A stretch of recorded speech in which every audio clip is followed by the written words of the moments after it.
Welcome to another episode of Great Moments in Democrat Party History.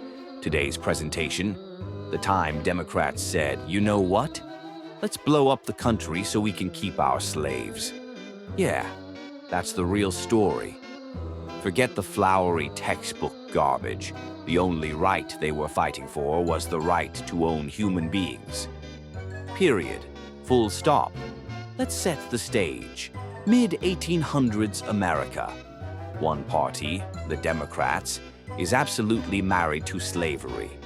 Their entire political machine runs on it.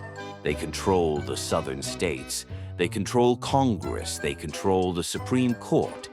And they're willing to tear the nation of the USA apart to keep it that way.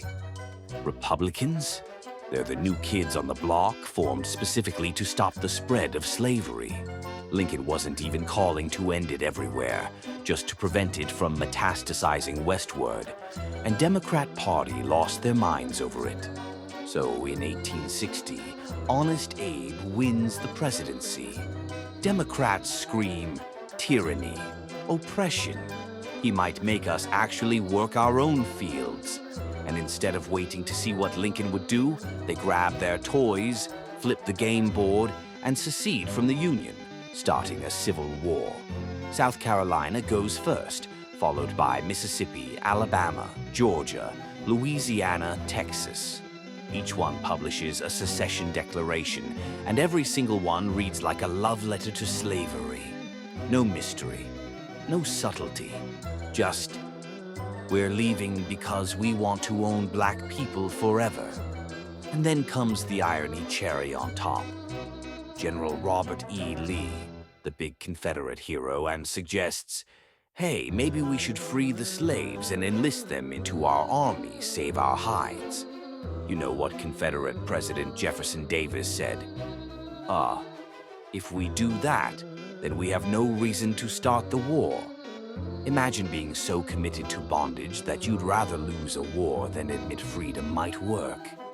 Meanwhile, Democrats back in Washington weren't sitting quietly either.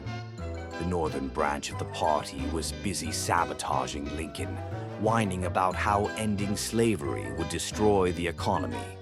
These were the same people waving the white man's party banner and threatening riots if emancipation went through. Spoiler, they lost. The slaves were freed by Republicans.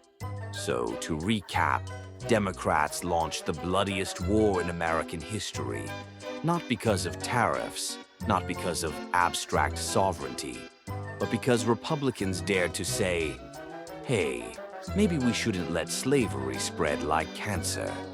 And Democrats responded, then we'll kill 600,000 people to keep slavery. That's their legacy. They don't get to hide it. They don't get to pretty it up. The Confederacy was their baby, and slavery was the umbilical cord. So next time someone tells you Democrats are the party of freedom, justice, and equality, remind them the Democratic Party literally started the American Civil War to keep human beings in chains. Their leaders admitted it. Their documents confessed it. But hey, maybe in 100 years they'll try to memory hold today's corruption too. Different century, same party, same tricks. Thanks for watching Great Moments in Democrat Party History. Don't forget to like, share, and tell a Democrat you know that their party's founding fathers were slave masters with blood on their hands.